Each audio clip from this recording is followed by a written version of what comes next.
Over the span of 5 days, I was part of the class EDSE 401. Every day, we were asked constantly about our critical moments. In choosing those moments, I remember talking about a quote, a person, an event, an object that we were meant to connect to the important themes of the class. But as we came closer to the last day, I came to the conclusion that everything we talked about are in relation to the idea, the concept, and the rules surrounding the indigenous practice of the talking circle. To start, I should ask the question, what is a talking circle? From what I have learned so far, a talking circle is an integral part of the indigenous culture. The purpose of a talking circle is to create a safe environment in which students or the participants can share their point of views with each other. In a talking circle, each one is equal and each one belongs. Everyone's contribution is equally important. The goal of the circle is to open each and everyone's hearts to understand and connect with one another. The talking circle has two parts, the inside and the outside of the circle. What occurs on the outside does not occur in the inside, or vice versa. Like the parts of a talking circle practiced in the indigenous culture, each side of the circle is significant. In the circle I will discuss today, it has an outside that represents a segregation, which is the present system we currently live in, and an inside, which is a connection, which represents the ideal society we should strive to provide our children.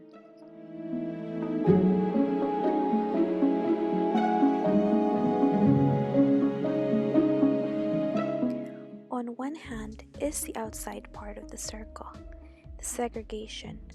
Right now, at this very moment, we live in an unsafe and judgmental society governed by segregation, in which our lives are constantly interrupted, influenced, and most especially segregated by how much money we make, race, the color of our skin, societal roles, skills, gender, our choices, and most especially our opinions. These categories are evident even in our school system.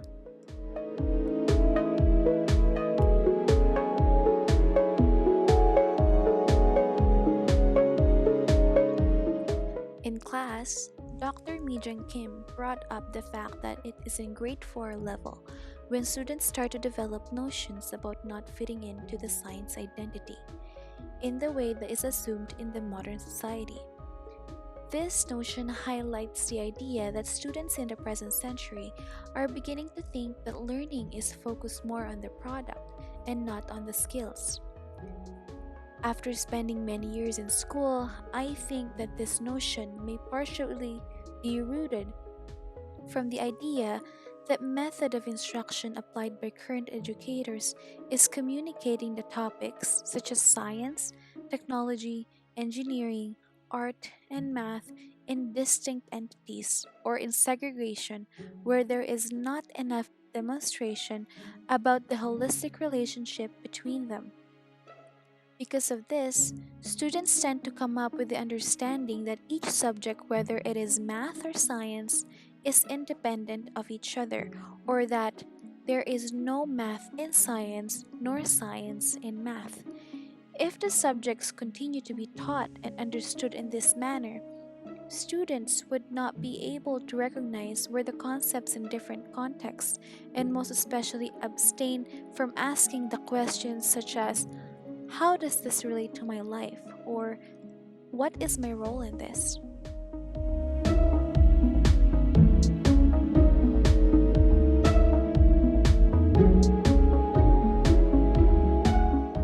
Another topic we discussed in class is the idea of plantation of scene as a segregating system that is currently evident in the 21st century.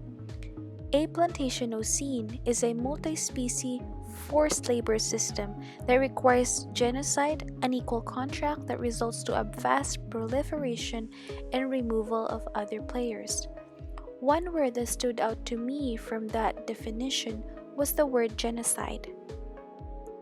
Not only that this genocide reminds me of the cultural genocide among the indigenous community, but it is also apparent in the school system, where students, most especially at a young age, are exposed to the Western ideals of becoming academics, such as scholars and professionals like being a scientist, a doctor, a vet, and a lawyer. In the process of achieving these ideals, students are required to learn and adapt the Western ways of thinking, or in other words, a part of the dominant system. This adaptation can possibly lead students to question and or to lose confidence in sharing their own gifts, talents, strengths, therefore segregating them from the whole.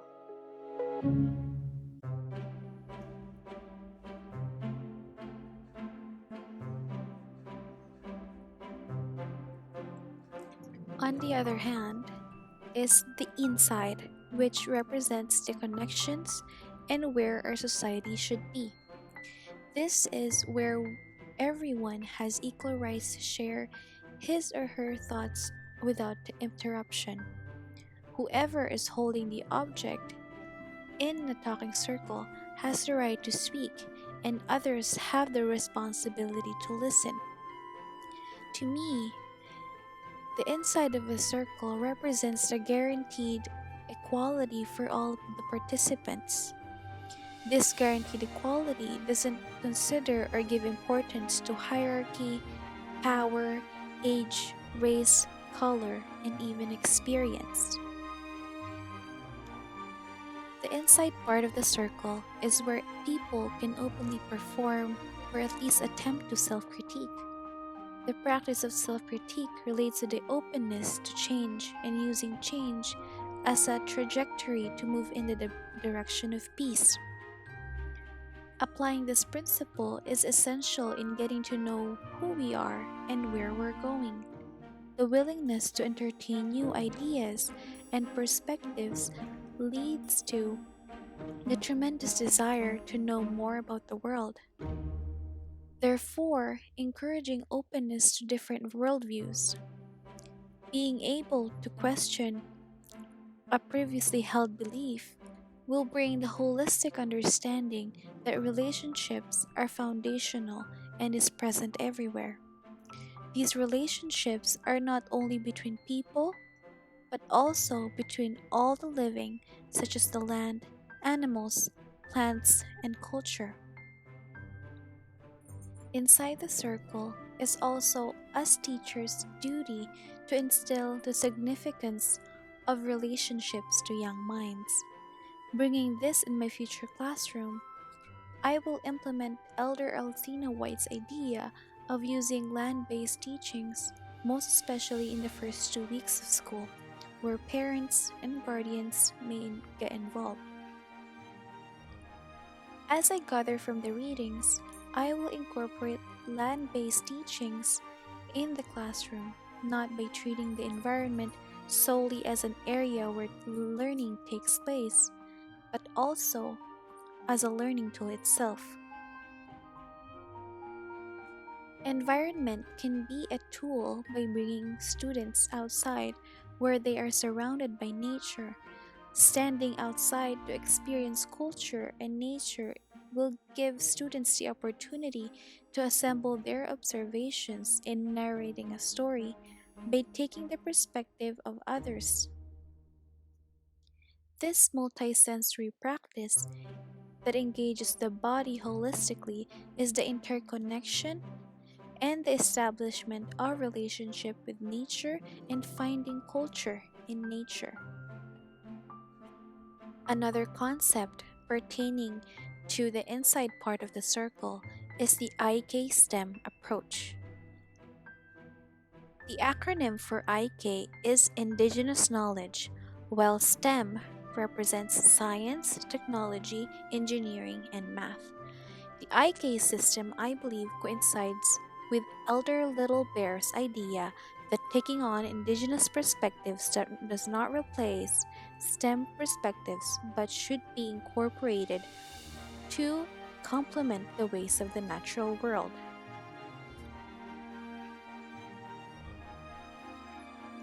In explaining the IK STEM, the best way to communicate it, in my opinion, is through the application or its practice. From a breakout session with our professor Carrie, she demonstrated how IK STEM can be done through art. In small groups, students will be asked to draw a place, an object, a person, or a representation of a memory that reminds them about home. After drawing, students will be sharing what their picture was about and how the figures drawn are related to science, technology, and mathematics that is involved and are related to how they came to be. A rice field drawing, as an example, and math is recognized in the number of crops planted and the seasons in which certain crops thrive. In relation to engineering and technology, the size or the plot of the land and the machinery that are used can be discussed.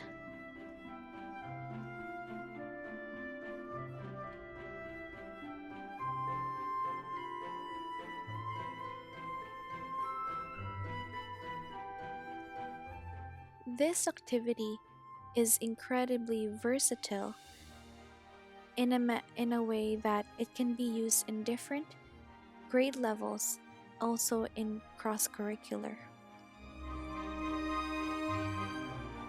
Another way to hone connections while engaging students is to use a common topic or idea that all of them can relate to. For instance, after eating lunch, I will ask students what they ate or what their food is. After identifying what the food is, I will then ask them questions such as, what is in their food? How does it taste like? Where do you think your food came from? Who do you think invented it? Or is your food can be shared by friends or family? How does eating this food makes you feel? Or even the question of, does the food remind you of a place, a person, or a memory? By asking these questions, students will be able to make connections and appreciate the hard work, memories, the ideas, and knowledge that is brought by the food, therefore establishing relationships they have with the world. The IK STEM approach highlights the possibility that the scientific and the indigenous knowledge can coexist and complementary and not in competition with each other. IK STEM will highly encourage students to recognize how humans are connected to and make sense of the natural world. Establishing these connections is important in teaching how respect and understanding can shape and increase the level of collaboration. The encouragement of collaboration in a classroom, I believe, will produce individuals who are better problem solvers, therefore better citizens.